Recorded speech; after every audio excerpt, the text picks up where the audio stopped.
15 helpful Rust tips and tricks that will blow your mind. From the light ones to those for which you can actually get banned on the server. I'll show you how to disable the building restriction when you're being raided, how to fly in the safe zone and become completely immortal, or how to drop FPS on the entire server and get banned for this within a few minutes. And that's only a small part of today's video. So with that said, let's make a deal. Right now, hit that like button below, and if I can surprise you at least 2 times, then you can take your like back. Deal? If your TC is broken and you need to replace it with the new one, don't put it back in the same place, because it will block the stash with the loot and you will lose resources. So instead of just throwing that loot out and placing a TC on top of these resources, you can turn your back to the place where your TC was, rotate the camera by holding Alt and open a stash. Now you can drop all the loot from this stash in the opposite direction. Then just put a TC back in place, pick up all the loot and put it back in the TC. A simple but very useful tip. You can easily spot roof campers by changing a few settings in the game options. And here's an example. As you can see, with my current settings, there are no shadows inside the base, even though I'm standing on the edge of the roof. But if you change the shadow quality to 0 and shadow cascades to no cascades, you will clearly see the small shadow of the feet through the ceiling. And if I move right here, for example, the shadow will move as well. If I move in the corner, now the shadow is in the corner. So you can gain a huge advantage by knowing the exact position of your enemy. If you have a horse and a double saddle, you can make an insane one-way shooting area with a regular window. All you need is to swap a regular saddle for a double saddle, get on your horse and go to the left side of the window at the very end. Then move to the passenger seat by pressing X. As you can see, if you are not in the driver's seat, you can't see anything in the window as you are too low, but once you switch seats, you can see a lot more. And from here, you can safely shoot at the target. But if you swap places with the target, you will be almost invisible, so it will be very difficult to detect you. Because from here, your enemy can only see a small part of the head, while from your POV, you'll be able to see almost everything. If you come to an NPC in a safe zone, jump and press E at the same time, you'll be stuck in the air, and all the other players will also see you flying, so you can surprise them. And in this position you can stay in AFK as long as you want, because nothing will happen to you. Despite the safe zone, you can take damage if someone crashes a copter into you, or somehow runs you over with a car. Opening the NPC menu will make you completely immortal, and on top of that, you will not be kicked off the server for being AFK for too long. Almost all skins in the game have an invisible texture at the end of the roof that prevents you from falling off when you try to run forward. This can be useful for both beginners and pro players to build shooting floors. By the way, write in the comments below what other tips you know. The most interesting will be in the next video. You can make an insane trap base by using a Tesla coil. If you place it right at the edge of a small wall, so that it's tilted into a corner, but still pointing up, and repeat it with 2 other traps. Next, just check if you can place the roof. If so, you've done it right. Power the Tesla coils. And cover this trap with the ceilings. Now, when someone enters your base, just pull the switch.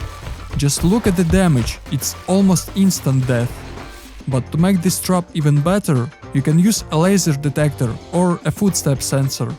So just place it right here, power it up, and if someone enters your base, the trap will automatically trigger. There's a hidden jump up inside the mining outpost. Just repeat after me. From here you can catch your enemy from an unexpected position while having an excellent view in almost all directions. If you drink the tea and then leave the game, the duration of the effect will not be used. This can be useful if it gets dark after you use the tea, or if you need to go somewhere and will be AFK for a while. You can find a hidden small stash with a landmine. And here's how it works. If there is nothing on the ground or under the ground, you can put a landmine. But once you reach the small stash that is hidden, the landmine will turn red. And the same goes here. In this area you can place it. And here you can't place it, but nothing is blocking you. This means there is a hidden small stash under the ground. And here's one more interesting bug in a safe zone. If you open a tier 1 workbench in a safe zone and left click on the scrap in your inventory, the scrap will disappear. And you're just gonna lose it, because it won't be in the workbench itself or in the thatch tree. So be careful, or you will lose your scrap. If you're being raided with explosive ammos, C4s or rockets, it doesn't matter. You need to quickly pick up the door in your loot room. Then take a small box and place it as close as possible to the doorway. Just like this. And put the door back in place. When you get this door broken, you need to hold the new door in the quick slot and spam the left mouse button. Now the door has exploded, but as you can see, I can replace it with the new one, even with this building block that's supposed to block the door. So use this method until it's fixed. If you put a wooden high wall in the wrong place and you want to replace it, you can easily do this with a fire turret and 40 low-grade fuel. Just build a triangle foundation next to the wall, place a fire turret and load it with 40 fuel. Hit it with the rock from behind and just wait. Repeat the same thing a few times in a row.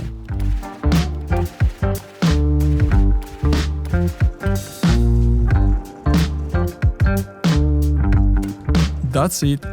As you can see, I spent even less than a 40 fuel. You can fit 3 gun traps inside the triangle, and here's what it looks like. After that, you can cover this triangle with the ceiling. So if you load them with handmade shelves and cover them with the ceiling, you will get a crazy trap. Let me show you. If the enemy steps on the twig, he will not be able to survive. Here is a new way to transfer the loot inside the honeycomb. Previously, when you built the roof and placed a splitter on it, after you removed the roof, the splitter would remain in the wall. But now, the splitter just disappears, because this method has been fixed. However, it's easy to repeat, even after the fix. You need to build the roof, then place a splitter on it, as you did before, and build the ceiling over the roof. Now you can demolish the roof. As you can see, the splitter stays in the wall and can easily be used on either side of the wall. So now you will be able to create hidden loot rooms again without any problems. This item allows you to drop FPS from all players near your base. It's called Strobe Light and it costs $5 on the Steam marketplace. It crafts for 100 metal and 2 high wall and doesn't require electricity to work. If you place 100 of these lights, the FPS will drop by a third and on weak PCs by half. But be careful, because you can get banned by the admin for this exploit. Write in the comments below what other tips you know, because here's 7 advanced rust tips and tricks that will take your building skills to the next level.